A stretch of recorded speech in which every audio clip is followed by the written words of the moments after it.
Bonsoir, bonsoir, bonjour, c'est Congo News 24. Bande Konanga, comme toujours avant de commencer notre émission, nous disons merci à Dieu. Nous disons merci à nos chers abonnés et téléspectateurs qui nous suivent partout dans le monde et en RDC. Bande Konanga, soyez les bienvenus. L'émission Nabiso, autre sur l'ensemble, la situation politique n'a pas. À la une, chers téléspectateurs, on va commencer cette émission avec modernisation des aéroports de la RDC. Boyoka bande konangai. Masolo yango e bandi. Masolo aéroport e bandi. Ndenge fatia lupaki. Alors ba bandi na ndolo. Et ça somme. Et puis, après wana, tokoloba pe makambo ya projet a PPRD pour bango na conclave. Ba kritika ki Fachi et maintenant Fachi abandi ko sala ba projet na yi. Alors bande konanga tozala connecté peut to développer ensemble. Deuxième point, chers téléspectateurs. Boyoka oyo Kagame alobi bande konanga boyoka président rwandais alobi parce que ça sont mon émission oyo et puis bokoyoka oyo ambongo alobi bande konanga sur l'agression rwandaise. Wana eza deuxième point d'ambition. Troisième point, chers téléspectateurs. Bande Konangai, FARDC vient de récupérer Boussanza, ville stratégique vers Bunagana. Beaucoup yokaba détails étaient de violents combats et yinaki bande Konanga. Alors, tous à la connecter, peut-on développer mon émission à Bissou. Parce que ça chauffe, bande Konangai po, moyokakaki, FARDC pendazo landa bango, kalate. Tozana bino na Bunagana ezaya koinda esi yindi. Alors bande konanga émission na biso bandi e komitan oyo biso nyonso tosanganaka tout autour ya Congo News 24 pour tout développer masolo ya mboka. Bande ko ba point lelo eza soko leto koloba en détail beaucoup mona ke eza penda obalobaka eyindi. Parce que déjà, n'a pas point nyonso. Parce que ambongo alobi. Na Kagame. Kagame, bokoyoka oya alobi na RDC. Et puis, kuna bande konanga na suko boyoka kana suka donc tozako benga na bango. Bande ko, ezala ki som. Kalate, toza na Bunagana. Mais wane sa point na bisa suka. Premier point bande ko, on va commencer cette émission avec dossier ya aéroport. Bande korangai na ba projet ba fachi ba salaki ba monaki aéroport na biso soni. Aéroport na biso mingi soko tali eza pas même dans la standard international te. Na standard même national te. Bande komboke tikali sima na makambo ebele. Alors babani ko moderniser ba aéroport parce que babandi na Kinshasa na aéroport andolo. Aéroport wana ekoko akir ba tande do bunda okena njili. Bako komisa pe international bako bongsa pe kitoko. Alors babana ko bongsa yango. Alors mena ba inauguré yango. Ba salime tout de contrôle à Sikabo yoka na pilote oya mataki a kiti na ndolo. Donc, pendant l'aéroport andolo, ma sole zo kenekito. Après, on a l'aéroport, on a besoin de moderniser. Bande koto ebsa bino chaque fois que gouvernement oyo ezate pour la kokumisa gouvernement mais bazane ba osala befort. Les difficultés énormes et sinon makambo ekutani biso ya est. Mais gouvernement bazo sala effort ya ko moderniser mboka. Pour le moment balbabandi projet à aéroport. Société o esali yango ya ndolo basilisi presque etikali sikoyo babongisa baerogar makambo nyonso ezala arrange.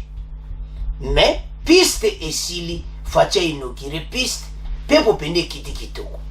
Bande ko bomona wapi aéroport même andolo wane ezala na mabulu. Botala kome pa mboka na bisi uti. Des risques boyebi na lera gouvernement o eleki vol moko mataka mena ndolo e bomaka batu donc biso to souvenir bakawa na nyonso mboka ezai ko vivre oyo kakato benga onini en cascade lelo PPRD bakolo bande toyoka ki bango lobi na conclave na bango bazo critiquer Faci mais tout ça comme on a exemple penate tala gouvernement balobi basali balui ki dobani modernisation des aéroports tomoni Faci aye a inauguré yango boko yoka message na moto amati na avion na ndenga akiti na ndolo boko yoka donc il to linga mboka échanger mais comme ebele bazo comprendre la direction autozanango c'est ça le problème bandeko tozolinga ba congolais ba fungoma ba yebaki pour le moment tozana besoin mboko RDC échanger alors ba projet bani malgré ba problème autozanango tomeka kotanga yango ensemble ndenge nini ndolo ebongi bongo to avancer na émission na biso bandeko modernisation des aéroports de la RDC masolo yango ebandi na ndolo na Kinshasa. Félix Tshisekedi inaugure la piste d'atterrissage rénovée de l'aéroport de Ndolo et lance les travaux de modernisation de son aérogare. Maintenant, aérogare est salama. Donc, ils ont là clairement que volonté est ali. Tant déjà Faci naza ko inaugurer yango wana. Na ndenge mas ozomona ke benama ndenge za ko avance. Donc, ozomona ke bazana volonté. Le président de la République, Félix Tshisekedi, a procédé ce samedi 2 juillet à l'inauguration de la piste d'atterrissage rénovée de l'aéroport de Ndolo, ainsi qu'au lancement des travaux modernisation de l'aérogare des mêmes aéroports. Pour les ministres en charge des transports, Okende Obozo Monaona, voie de communication enclave de ces attributions Chérubin Okende, la voie aérienne constitue aujourd'hui une opportunité pour le désenclavement effectif de notre territoire national. Bandeko Moana, bandeko, donc désenclavement il faut ça là, parce que l'aéroport na biso, tomona na sanku, tomona l'aéroport, bandeko, même Guadolite, et comment nango zamba. Baza ko moderniser l'aéroport nyonso ya mboka na biso. Bongo lelo yo PPRD basala conclave lobby bale ba projet ya Faci eloko mokoti ba stratégie tozo mona eloko mokoti PPRD bango moko tala maquette aéroport wana sokoto tuna bango aéroport eza wapi esalama pourquoi esalama ti ese ba kwa ko répondre ba congolais botala et pas wapi problème ezali PPRD ba critiquer Faci c'était hier na fin conclave na bango bolana ke mission wana ba lobi ke Faci ba projet na ye ezo salelo ko mogoti mais ya njile to mona yango congolais fungola miso bango bazalaki au pouvoir batia ko salelo côté. Lelo, président de la République azo sala tozo mona. On ne pourra jamais arriver à construire un État fort et prospère si nous investissons pas dans les transports, voies de communication et des enclavements. Balobi toko ko avancer mboko RDC. Toko lo bate RDC zo za la développer, soki makambo oyo ya ko bongsa ba aéroport. Il y a des enclavements parce que c'est enclavé pour le moment. Donc, tous les moyens qu'on même à bouger. Tu es aéroport, Mawatu. Aucun aéroport, qui est un aéroport même à Sankuru. Au ban Oyokina Mawa. Aéroport à Bambandaka. Aéroport nyonso bandeko so les attend en standard mon côté. Alors qu'il n'a pas payé mon soussou.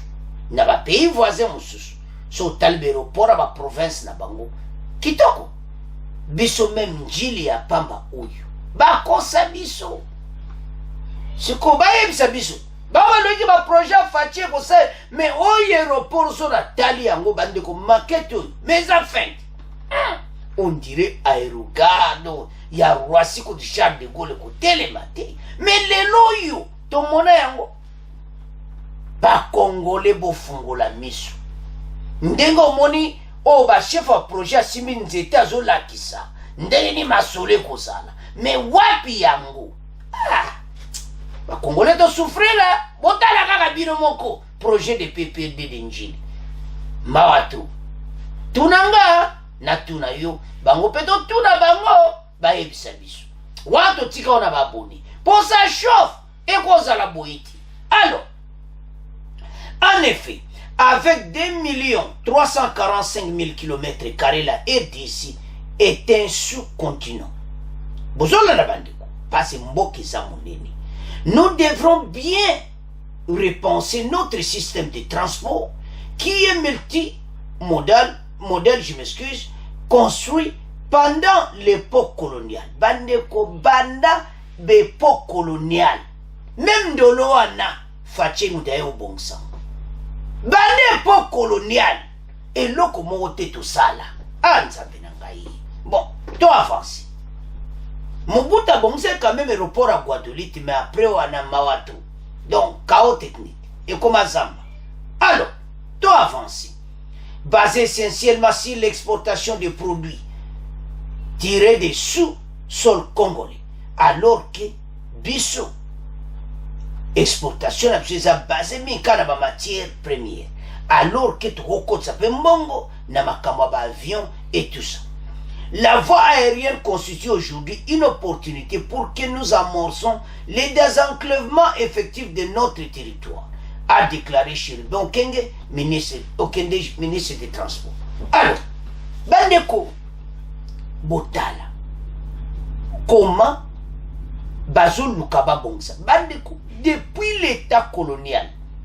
Alors, sans plus tarder, Toyoka extrait Oyo. Bon, to continue mission à Bissau. À Kinshasa, les avions vont désormais atterrir sur une piste rénovée à l'aéroport de Ndolo. Après 6 mois de travaux de renouvellement de l'asphalte par l'entreprise Malta Forest, le chef de l'État Félix-Antoine Tshisekedi a inauguré ce samedi 2 juillet la piste d'atterrissage. En même temps, il a lancé les travaux de modernisation de l'aérogare. Une modernisation qui va concerner dans l'ensemble 15 aéroports du pays dans le cadre d'un programme du gouvernement. Billy Ivan Lutumba. Lors de 2300 mètres à sa construction, la piste d'atterrissage de l'aéroport de Ndolo n'en dispose plus que 1600 sur 30 mètres de large. Des constructions anarchiques et spoliations ayant englouti 700 mètres. À ce jour, cette piste présente un état neuf, sans crevasse ni nid de poule, tel que le réclamaient les opérateurs d'aviation. Au même moment, les travaux de réhabilitation de la tour de contrôle sont aussi achevés et les équipements renouvelés. Commandant Alex Diaz de Kit Avia de l'avion qui a atterri ce samedi juste après la cérémonie d'inauguration, ce après 6 mois de fermeture. Nous venons d'atterrir sur un billard parce que effectivement la piste était dans un état assez détérioré, mais maintenant vraiment la différence est notable et ça nous fait très plaisir. Nous avons communiqué avec la tour il y a quelques minutes pour l'atterrissage et bien sûr nous avons eu vent des nouveaux équipements. Les compagnies aériennes qui pourront atterrir ici verront le changement. D'après le DG de la RVA, dès cette semaine, l'aéroport sera réouvert au vol. Créé depuis 1924, la piste fut asphaltée en 1942 et depuis les avions atterrissaient ainsi sur un vieil asphalte souvent critiqué par les opérateurs et les voyageurs craignant tout risque d'accident. Depuis l'aéroport de Ndolo, Billy... Bandeko nangai biso nyonso tolandi ndenge balobi wana. Bandeko soko zotala ozomona clairement ki bazali na volonté. Soko comparer oyo eza na si projet à PPRD oyo. Tomona eloko-te. Bayate baye babwakeli biso nde fwacha zobwaka wana mwa mai tomela mwa kope masolo esalama. Tomona eloko-te. Tomona eloko-te ti lelo. Pena nde balongwe na pouvoir tomona. Mais bango na conclave ba critiquer Fachi.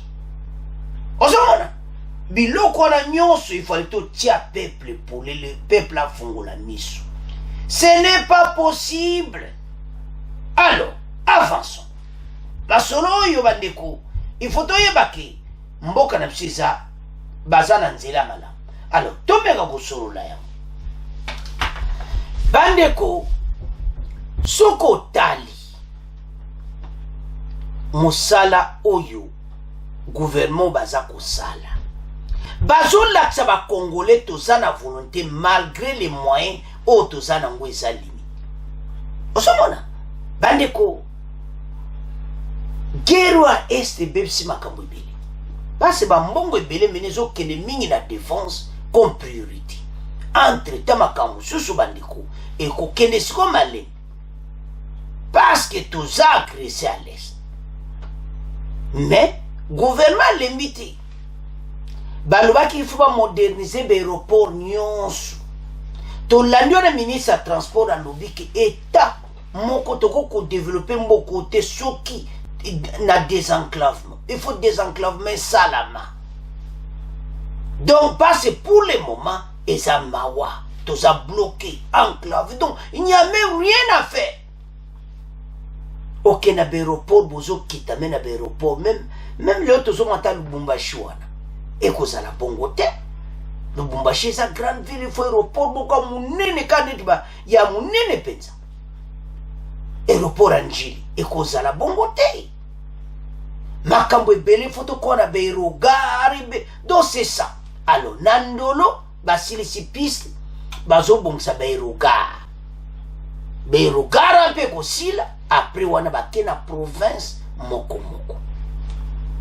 Les problèmes tout ça nango eza que pays eza divisé na 26 provinces. Wana pesa problème il faut batala yango. Pays na biso zonga na 11 provinces. To zonga na ba Grand Équateur, Grand Bandundu, Grand Kasai, Grand Katanga. Oyo kaka partout nous omona penaki oui dans mboka penza toza ko avance. Bon, pour oyo nyonso yo ya 26 ezaki tentative. Ya ba ide moko ba bulo ba omo ba yebi.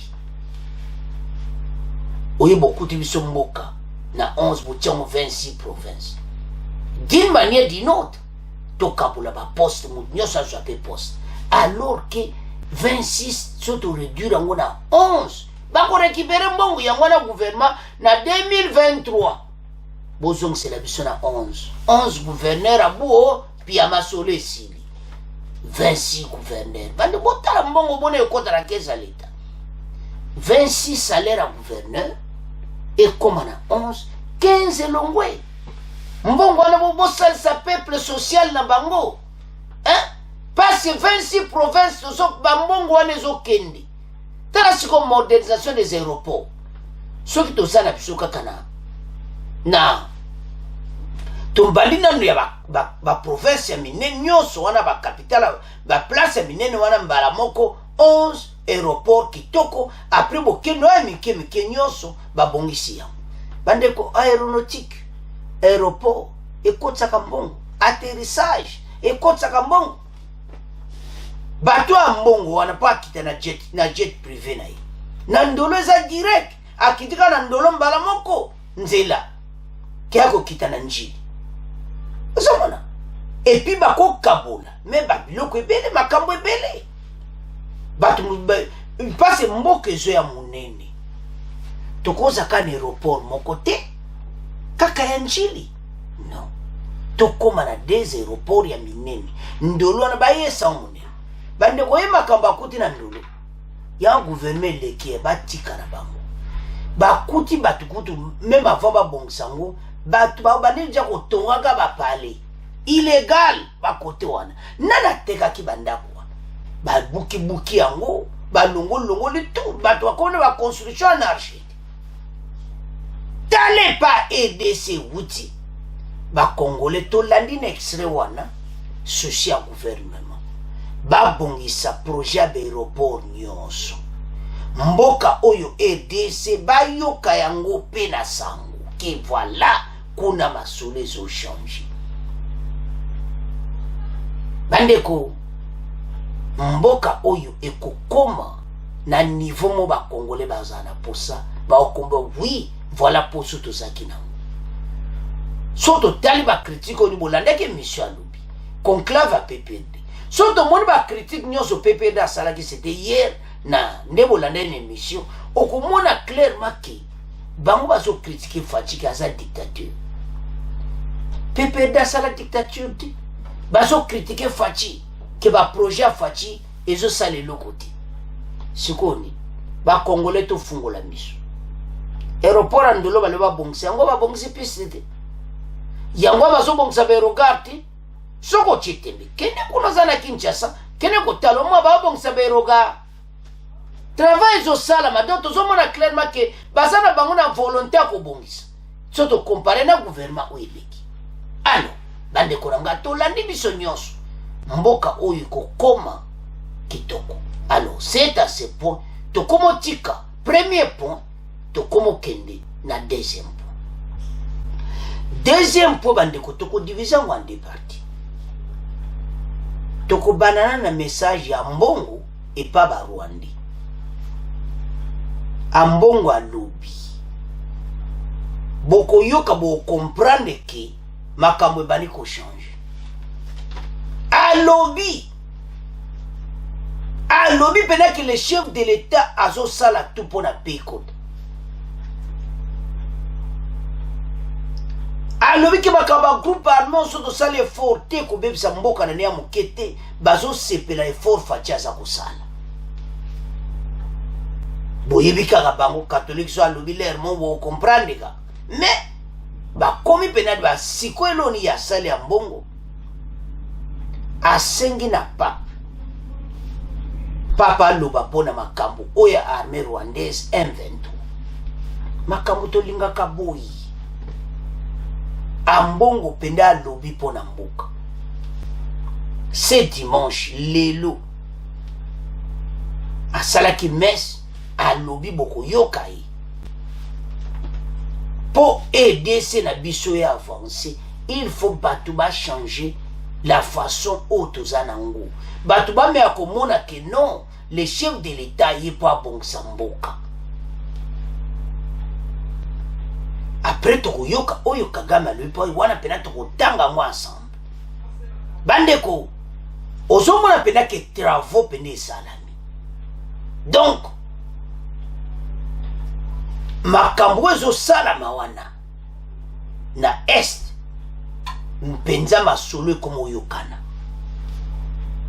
ke bakonza mboka bazo sala nyonso mboka e avance to longola ba groupe wana nyonso rebelle makambo esila na est toza attaqué na M23 mais basala problème c'est Kagame président Rwanda il a dit ceci que FARDC azozo monde to bengana kibango na ba village wana balobi ke makasi tozozo bakasi wana eza po toza connecté na FDLR oyo balobaka ngana mona nkute zangu ba rebelle rwandais na RDC donc na mona ke zata na sens teza ba cop na bango ba rebelle wana bas to mona tinto bataka bango il faut battre rebelle bazonga mboka na bango alobi ke MONUSCO azo se plaindre devant conseil ya ONU. Président Rwanda alobi que force FARDC azui ndenga so benga na bango eza pona MONUSCO. Non. Wana sana erreur. Bon ya kanti depuis ye pone azoloba bon. Parce que ebiki le cop biso za na embargo to kwa kubeta ombilo kwa moto. Biso okoka. Boko yamba yango penan boyambiti. Alors, avant to yana ne pas to yamba to lo bana ya cardinal. Cardinal a élevé voix et pas ba Rwandais. Alobi ke bango bazo soutenir M23 eza ko déranger peuple congolais na ndinga mukiti. Ba Fachi azale devant na yango pona kotia pe na mboka na biso. Ba groupe armé nyonso wana o bazo tia désordre. Ba groupe armé ba quitter le territoire congolais. Asengi ete pape akota makambo oyo. Et puis pape à partir ya Rome, pape alobi pona RDC alobi penza. Donc message à mbongo pende yokani. Et puis pape alobi que M23 na bakodeko azotanga bakombo papa alobi ke bazo déranger mboka wana. Makambo tozoluka epa ya kardinal mbongo yango wana. Olege toyaka na bakambo ba parti politique, oh boy, cardinal Moussala Yoko sala yango wana. Ramener la paix, c'est ça le rôle de l'église. Mboka oyo ezala direction a kitoko to supporter bakonji. Mais toujours moi que l'église catholique petit à petit, malgré ça 100%, parce que tant à Zoloba, on n'a pas de près, on comprend que même ça 100%. Mais il y a un petit changement. Alors, le cardinal Mbongo a sengi n'a pas à côté de Makamo parce que l'armée rwandaise va supporter les rebelles à M23, va déstabiliser Mboka na biso, va konyoko la peuple, mais fatia zo sale fort pour na ite Mboka oyo kimia ekota. Et l'autre sepeli yangoana. A Mbongo, le cardinal, ya biso ya EDC, a continué koloba kaboui. Mais ça le les akisom. Na ya lobi. Na oyoka na oyo.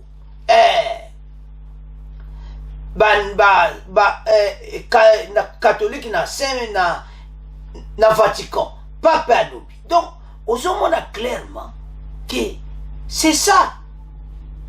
Alors, sans plus tarder, Toyoka, le cardinal Mbongo, Bongo après, Tokende Sikoyo, na président ya Rwanda, Makambo Oyalubi. Bonjour à tous, au micro Noëlla Luzitu Kabambi. Le cardinal Fridolin Léa Mbongo sollicite l'appui diplomatique du pape François aux actions du président Félix-Antoine Tshisekedi pour ramener la paix dans l'est de la RDC. Le prélat catholique l'a dit ce dimanche à Kinshasa au cours de la célébration eucharistique organisée à l'esplanade du Palais du Peuple pour la paix et la réconciliation à RDC. Dans cette célébration qui s'est déroulée en présence du cardinal Parolin, secrétaire d'État du Saint-Siège, le cardinal Mbongo a cité le M23, la Codeco et l'ADF parmi les groupes armés qui font le plus de dégâts sur le terrain. Il a appelé à l'éradication rapide de ces groupes armés, y compris tous les groupes Maï Maï. On l'écoute dans cet extrait proposé par Alain Irong. La vérité, et c'est ce que nous craignons, si tous ces groupes armés ne sont pas rapidement maîtrisés, le Congo court tout droit vers l'une des plus grandes catastrophes humanitaires de notre temps. Voilà pourquoi, Éminence, nous demandons l'implication du Saint-Père François pour la paix au Congo, à travers le soutien à la diplomatie de bon voisinage menée par notre président, son Excellence, Monsieur le Président Félix-Antoine Tshisekedi, chef de l'État congolais. Ce dernier est en quête de la paix et de la cohésion avec nos voisins, singulièrement avec le Rwanda, qui apporterait un soutien militaire au groupe armé M23. Nous en appelons ainsi à l'unité de notre peuple. Pendant ce temps, le pape François de son côté a appelé ce même dimanche, le 3 juillet, les Congolais à œuvrer pour la paix et la réconciliation. Il a lancé cet appel au cours de la messe célébrée en la basilique Saint-Pierre de Rome à l'intention de la communauté congolaise. Message d'Ambongo sur l'agression rwandaise M23. Toyoki, bandeko alobeli bango na ndenga mokete, parce que batoyo bandeko soki Ambongo pena beleli boisi a dit makambo eza minene. Il fallait kaka. Et puis pape pe alobi. Parce qu'il fallait bongo. Le cardinal Ambongo sollicite l'implication du Vatican pour le retour de la paix. Le cardinal Ambongo a sollicité le dimanche 3 juillet l'implication du pape, la restauration de la paix à l'Est. Ce prélat catholique l'a dit lors de la messe dite par le secrétaire d'État du Saint-Siège, cardinal Parolin, au hasard à RDC, à l'esplanade du Palais du Peuple à Kinshasa. Si tous les groupes armés ne sont pas maîtrisés, la RDC court tout droit vers la plus grande catastrophe humanitaire de notre temps.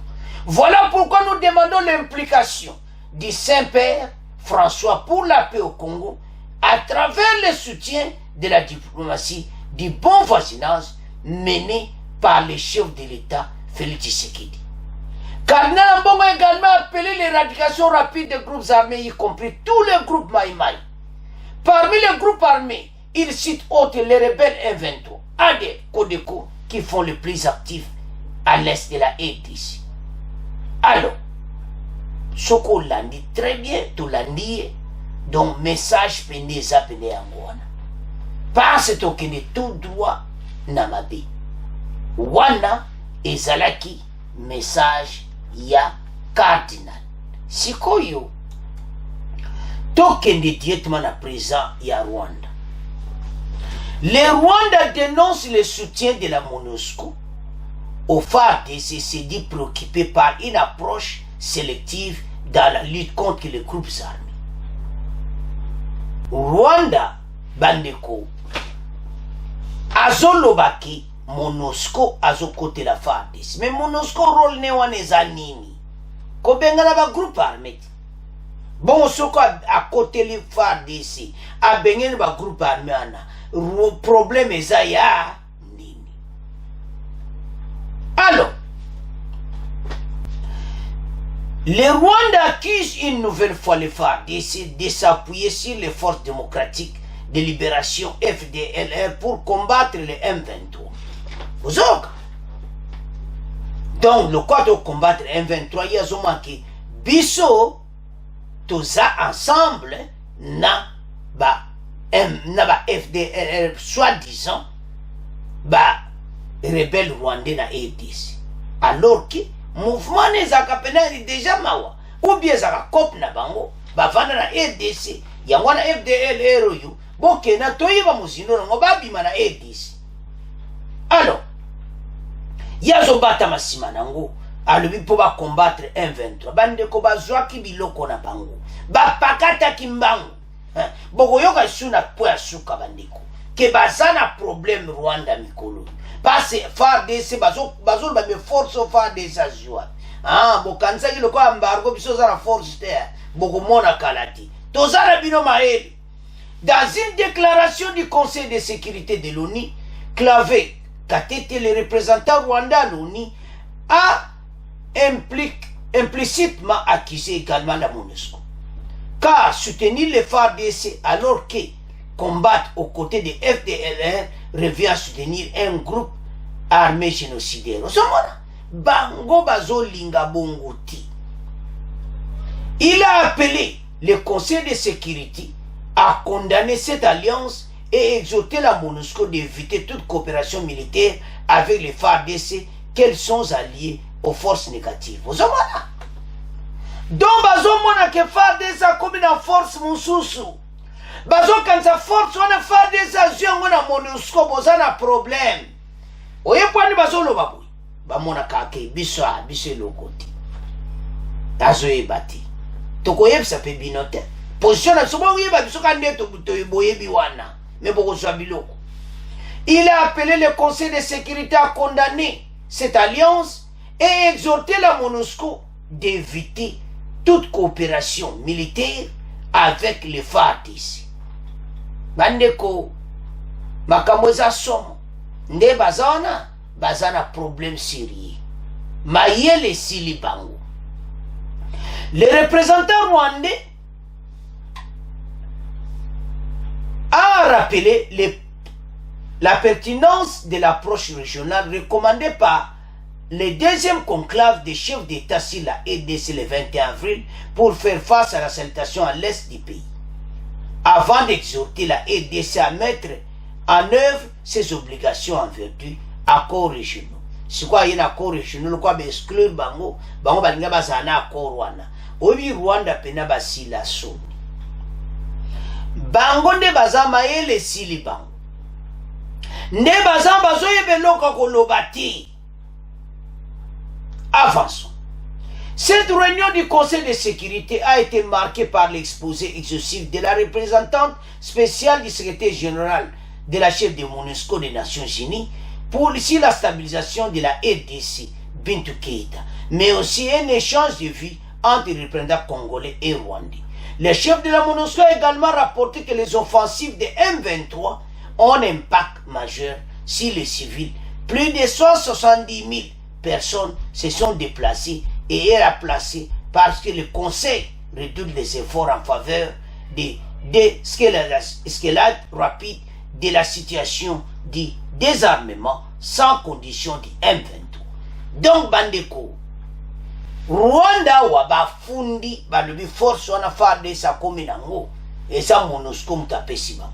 Bandeko makambo eyeli bango ngai. Voisin tie loboko mosapi bazo kansali me tokosala ndenge nini awa. Tika kaka tofunda bango ke bazo coopérer na MONUSCO te Rwanda biso zo coopérer na bango te. FARDC nda kona biloko ya moto. Boko zwa yango. Bino bozo mona kaka embargo me boko mona. Ha, tozana bino. Boluka ki fachi me boko mona yango. Alors, c'est ça oyo basengi ete Pape Bandeko a intervenir na masolo oyo. Tango basengi l'intervention ya Saint-Pierre, c'est-à-dire makambo pena ndenge ezali o balobaka esi yindi parce que Bandeko batoyo oyo basali mboka na biso eza kosakana ti. Alors ndenge bazawana bakomi komona ke makambo mene komi na Vatican. Pape alobi mayele na bango esili parce que mena même na Vatican Pape l'a dit ouvertement eti ekomi temps batoyo babima na mboka na biso. Donc message yokani na ya Pape ndenga lobi. Donc bandeko toyoki biso nyonso siko mena mayele na bango toyebi te so bakosala ndenge nini parce que bazomona pena ke yindeli bango. Alors tomeka ko développer ba message ya mbongo na ya président Rwanda ensemble. Tolandi Cardinal Ambongo totangi ensemble. Cardinal mena alobeli pena bango ete ta oyo e komi tan bato babima. Donc batika balongola ba groupe armé wana nyonso pour situation oyo faut to sala to silisa ngo rapide. Bandeko le cardinal azo senga implication ya Pape na makambo oyo et puis to landi biso nyonso. Pape a répondre mbala moko na message ya cardinal. A sololi na ba congolais na Rome na messe ya lelo dimanche 3 juillet. Makambo tozo luka ngwana pona ko avancer mboka. Eze soutan ba division ti. Et comme tant tous à l'ensemble, sobo moni cardinal Ambongo a pesi message en dengwana moni penaki non. Le président de la République a zana bonne direction pour Namboka. Congolais totika biso nyonso kolala pongi. Et comme tant oyo to telema pona mboka to landi cardinal to yuki makambo papa lobi pona mboka na biso ete la RDC oyo ba groupe armé wa nyonso batika minduki M23 batwana nyonso. Bandeko wana ndenge Ambongo alobi esali kitoko pona mboka. Maintenant parlons du président Rwanda. Alobi ke MONUSCO aza kuide FARDC na ndenge bapakata kimbango. Batiki na ba casque do mangwa ndenge wana. Bandeko ba village wana nyonso FARDC azo menace bango. Bandeko bitumba ezali. Mais y a la calme. Mais tozo wana eza point suka. Mais awa aza kofunda président Rwanda azo funda RDC. Na conseil de sécurité et MONUSCO a comme côté la FARDC. Oh, au monde, et c'est pas bon, il y a ça la canine à RDC. Et c'est pas battre la population. Bino bozo bomba la population. Il faut à côté la FARDC. donc MONUSCO maintenant bango balobi ke MONUSCO bibundelo bamoni wana eza MONUSCO moto azobeta biloko wana baart moderne owana mais c'est erreur bino bokanisi biso ozaka aboye kaka lokola mbargo eza donc FARDC azane kaka aboye kaka atala kaka bino soki kuna bino nyonso bova na conseil de sécurité bokangi baporte FARDC aza na kote mosu akobeta porte azwa monduki non bakonzi bokontinue bongo bondukela biso minduki ya bien bokozwa biso oza na espoir ata totangi bakombo awa te me bokozwa toza na confiance ya FARDC po mena budget pena makasi na armée na défense alors président Rwanda azoselama te azoyoka ta soni te mpo na nini économie na bango bolanda na émission parce économie na bango eza basé si biso sikoyo lokola FARDC akomi na effort bango mayele esili baza suna eloko kosala te bakoluka ndenge nini sikoyo baluka mwa eza te parce que biso bamoni ke tokomi na force mais tozoyebisa Rwanda eza MONUSCO te FARDC ye moko azobeta bino biloko parce bozobake MONUSCO aza nsima na biso boso MONUSCO akoteli biso mosani na RDC eza mabe mais ndenge azoselama nte eloko ezosala mpasi bakongole tofungola miso tozala bomoko totika badivision parce que ntango président Rwanda azopana koloba ke force wana FARDC akomi nango eza MONUSCO moto aza koyede bango makambo eza bandeko se pays bakotika biso te baza wana beintere na bango eza na ETC alors melo tosepeli awa na deuxième partie na deuxième point oyo eza ke tomoni penda ke l'église catholique balobi mpona mboka balobi penda ndenge nini président Faci batangi encadre mbongo atangi komba président de la république landango bien ndenge nini balinga pe ekota na est c'est ça encouragement au lieu que yaka ba critique au président Faci asa non ambongo mena yena maloba moko pona ba congolais ya kitoko to sepeli asengi l'implication d'urgence ya pa pona makambo oyo lokola bango Rwanda bakoma se plaindre eza signe que FARDC akomi na force alors totia motema na FARDC oli totia motema na baforce régionale président de la république bon ndenge recrutement bandi bajeune nyonso na armée babone bapesi bacommentaire balobi boyi ke wana babone mutu balobi botanga bamessage na bango balibozwa bajeune oyo baza na baprison babima mpe bakuna kokotela bango mpe bato mosusu bango bakobima bakoservir mboka mais bato mosusu bazwi liberté provisoire mais babimi na wani bana yibaki bamillion bazwi liberté provisoire bongo siko bajeune wana oyo baza na prison ayibaki asalaki mabe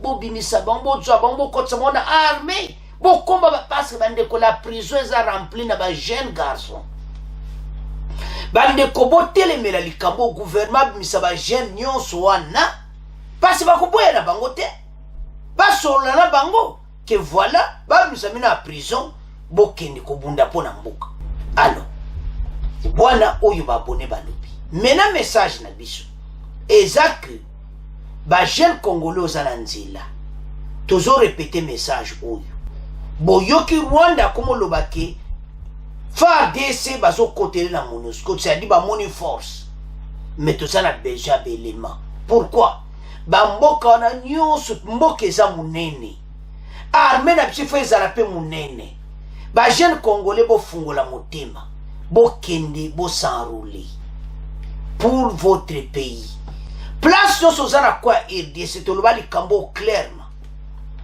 jeune congolais à l'est de la RDC non maman azokwa kokende bilanga te non maman aliaka po akende bilanga moya kende eza te po M23 aza kuna na zamba baza antasi bakimi mboka po na bitumba bamama wana baza na posa ya yo jeune congolais okende koede bango na place au bazana ba village bo batela ba mama na biso ya onto ça va jeune congolais bo telema bo rejoindre armée pour mboka na biso ke liboso parce que bazana besoin effectif mboka na biso za tellement munene 2 345 000 kilomètres carrés ezawa c'était un sous-continent donc eza pena munene. Alors bande konanga c'est à ce point tokomotika deuxième point tokomokende na troisième point bande konanga tokomi na troisième point na biso FARDC asali grand boulot yango yoki Rwanda lobi ke MONUSCO mutaza koide biso. Nous venons de récupérer encore un autre village où ils appellent la capitale. Beaucoup yoki eza stratégique pour tout déloger bateau dans ma position bango baza. Busanza. C'était récupéré bandeko. Donc offensive ezama ezakukindi. To soutenir armée oyo. Toko tiela bien boko yoka.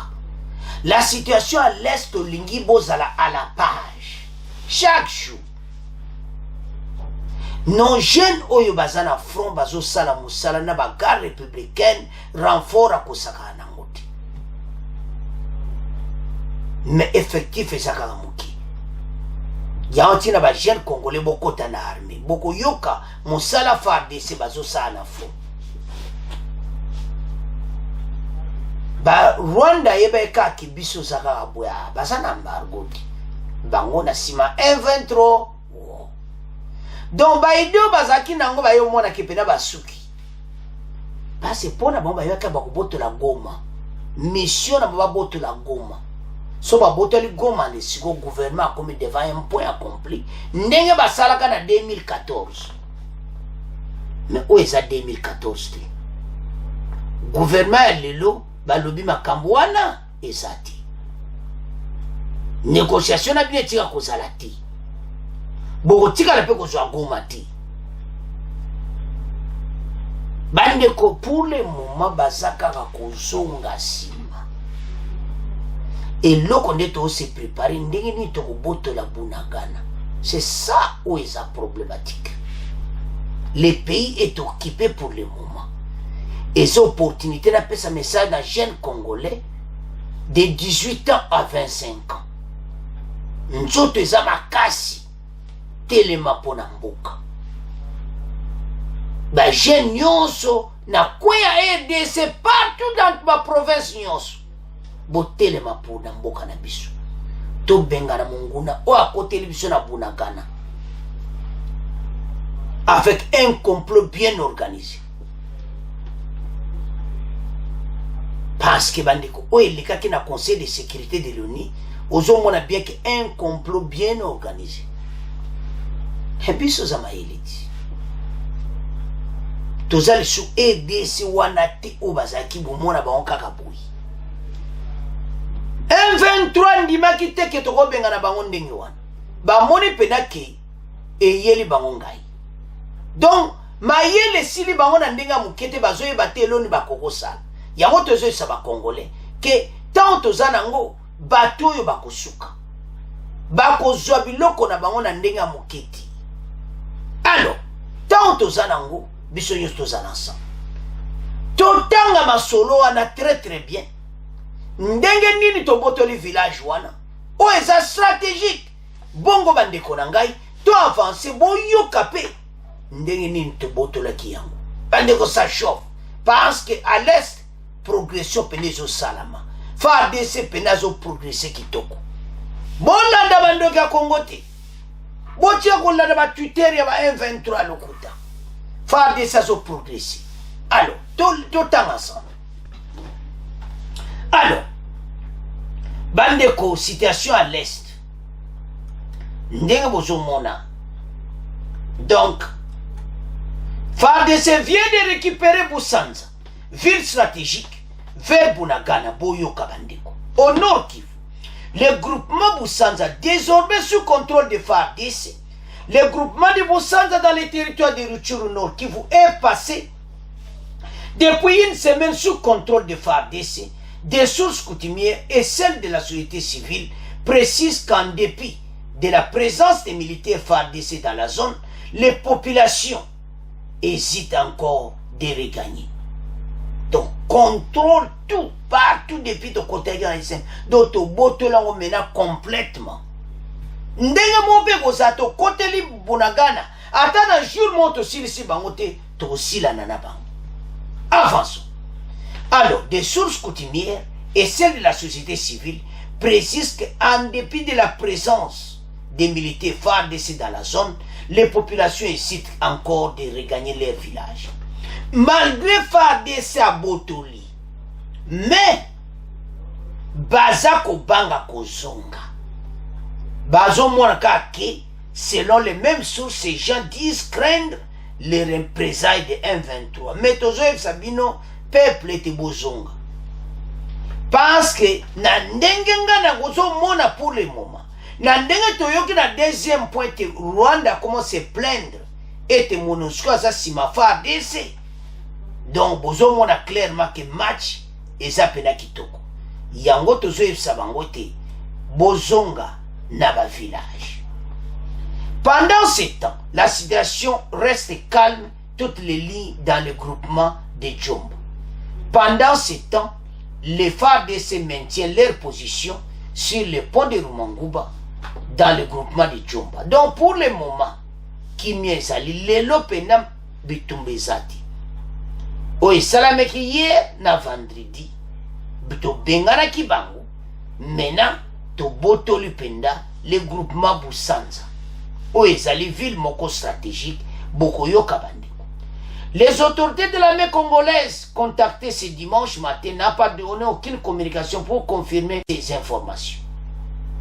Plusieurs milliers de familles de déplacés ayant fui les affrontements entre les FARDC et les M23 dans le groupement de Djomba, Busanza et Bouika vivent dans des conditions infra-humanitaires, humaines, je m'excuse, dans leur lieu de refuge à Rutshuru Centre, en croire des sources coutumières. Sources coutumières, balobi penaki citation. Bandeko, situation population na biso bazomona pasi boyi. Pour na bino Rwanda. Bandeko, Rwanda a un problème ndenga zawana. Donc j'en suis sûr. Bakomona bangomo que oui, situation oyo. Bandeko parce que soko talien. Bandeko, situation oyo biso tokobenga na bango. Topesani mo Congo. Ndeka kozomo na photo wana Fatina yé bapesani mo Congo. Donc tozali sou batute oyo bango na biso na parce que bandeko baye ko détruire mboka na biso. Likola ba ressources na biso. Alors, sans plus tarder, toyoka masolo ndenge lengaki na Busanza. Bon, donc continuez mission la mission. Ici au pays, dans la province du Nord Kivu, désormais le groupement de Busanza, voisin des groupements de Djomba et Bweza, territoire de Rutshuru, est totalement sous contrôle de l'armée congolaise depuis plus d'une semaine maintenant. Et puis on signale aussi qu'une accalmie s'observe depuis ce week-end sur toutes les lignes de front dans les zones de combat. Le point avec Gabriel Wamenya.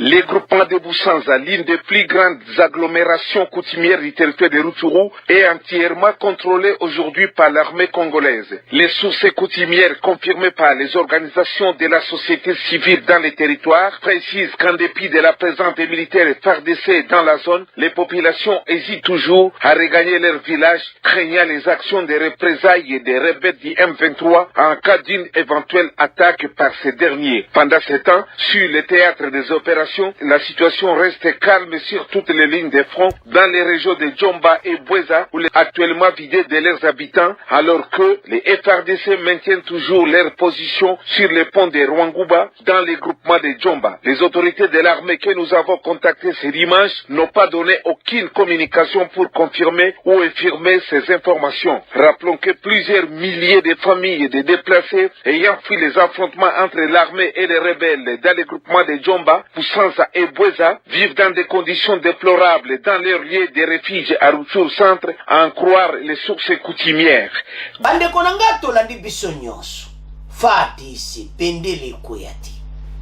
Ba Congolais toza na mboko il faut toza fier na toza na mboka na biso munene bo 2,345,000 km². toyoki na premier point wana ministre ya transport a expliqué mboka na biso nde vene eza munene. Donc mboka oyo tokotika banguna place te. Banguna il faut bayoka pena ke voilà eyindeli bango. Comme ça batika mboka na biso kimia. Et puis mbala oyo soki bobengani to bengani bona bunakani faut tolanda bango tina bangomba place babatama. Et puis soki batiki ba arme wana makambo na yo ki ba abonné bakomi. Ya ba konzi botanga ka makambo abonné bazokoma. Balobi soki batiki ba arme bakotsa bango na DDRC. DDRC bokoyeba bango ke oya za ya biso te. Parce que baza mélange. Ba voisin ba komi koloba clairement boye ko funda biso. Alors, bande koto landi wande to bengele bango na busanza. Mais lozo salama wa population o abimi. Eza passe bazo banga me kozonga. Bazo mona ke M23 koya lisusu. Membala oyo message ba congolais zaki. Batele mapona mboka. Batikela bango ata 1 cm te. To avancer pour la paix ete mboko ke liboso. Bande ko ndenge to landi wana ozomona ke progression ezo salama. Ba Rwanda bakomobanga. Lande baza sima M23 bakompena ko banga bazomona ke awa penda eyindeli biso. Mais ba radio na biso zo kapena baza continuer ko reporter bien pona mboka na biso. Donc bango bazo sepela te ndenge progression ezo salama. Ndenge bazana bandoki ya Kongo nyonso don bazana mite monsieur baby. Bango bayebaka ke sili kaka. Nzoka nde to bandi mena ko gagner terrain. Progression loko lezo salama. Ezo mwana clairement kalate to kobotola mboka wana. Bandeko ba Congolais, nous avons un problème na pays na biso. Il faut to yeba yango très bien. Fatia kuti armée moko eza ba problème ebeli. Oyo biso nyonso to yebi. Ozomona clairement ki armée infiltration koma ki makasi. Ba situation moko pene sou malamu te. Mais yango tezo ngisa biso sima pona mboka na biso. To tele ma biso nyonso pona mboka oyo. Congolais biso toko gagner banguna. Toi sabino ngomba na ba émission te ba voisin. Économie na bango zo vivre pona biso. Sans biso bazana problème. Alors menape fatia ça déterminé. Donc c'est-à-dire Rwanda a kokoma na situation financière na futur.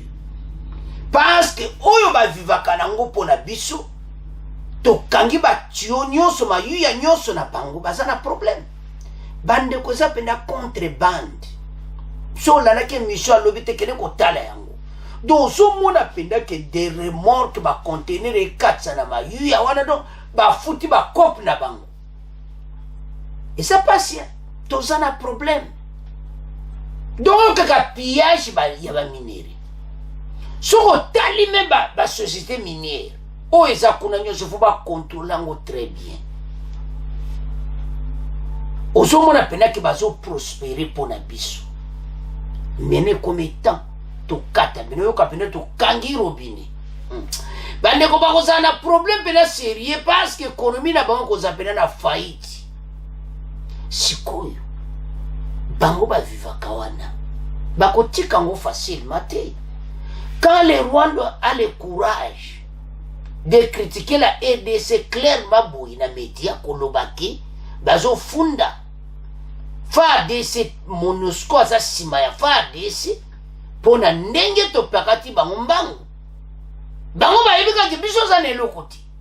Bayebika ke biso armée na biso mawatu. Bande ko baza na kanda parce que ba leader na bango mingi na armée na biso. Baza suna ba place wana bazala kiti. Bozo se souvenir, on avait révoqué ba colonel Moussou. C'était révoqué. Parce que baza ki wana te ko sala travail. Ya ba défaite. Maintenant ba côté à Rwanda ba moni pena ki FARDC de père de mère masolo pene Congo kene kito. Alors, na ndenge baza ko avancer progression zo salama. Biso to zela kalika moko. Toboto la bunagana. Message à ba Congolais, toujours soutenir, allez-y FARDC, banguna oyo bakende. Pour le moment, tu évites blonezo katsa kuna na frontière wana. Frontière ezala maboka bapaya. Donc situation est grave. Donc tozane lo ko sepela nanuti. Oui, progression pende ezali. Mais non ça va Congolais toujours attirer attention na binoke na moment oyo. Bato bazolo makambe élection 2023 botika nanu. Tobosana makambe élection to boma mpona mboka. Ba député musu ba le pena que la situation est grave. Parce ba yo comprendre que bango ba vivaka donc sans biso bango pena mobulu bon ba kotika biso facilement non. Bako bunda tina suka mais biso peto telemi mbala oyo soki bokangi pena bayo ka pena bino pena faite tozalia nzambe ala kotika bande olikanka molewe eza suka ngo le bande ko moto otanga ba commentaire abili kambunyosi ya le début et la fin. Il est temps que notre intégrité territoriale eza la pena oyo kaka mento donc to surveiller yango très bien. To bate la mboka na biso. Toza na mboka oyo mabele za na richesse a kosakana te. C'est parce qu'on n'a pas eu la chance ya kozala na boba diriger mboka pour associer à mboka. Ba mbongo esampare bele. Mais maintenant avec ce gouvernement bazo tonga mboka malem. Ba continuer na embargo. Bo ba biso ina ne etali bango. Biso en avant. Bandima kita so moni Rwanda comment se plaindre c'est-à-dire il bango alors bande kondeto la next no soma que progression ezali mais le to senga ka moko parce que comme temps oyo biso to za sima FARDC to benga na bango parce que le temps o to za na ngoza tango perdre ma soloti ndeto yoga ki on di o PPRD lobi boye o boy non FCC PPRD botika makamwa to za l'ensemble biso nyonso sima FARDC to avancer pour Namboka. Alors, message est très important. Et ça li pour la bandeko. Oyo.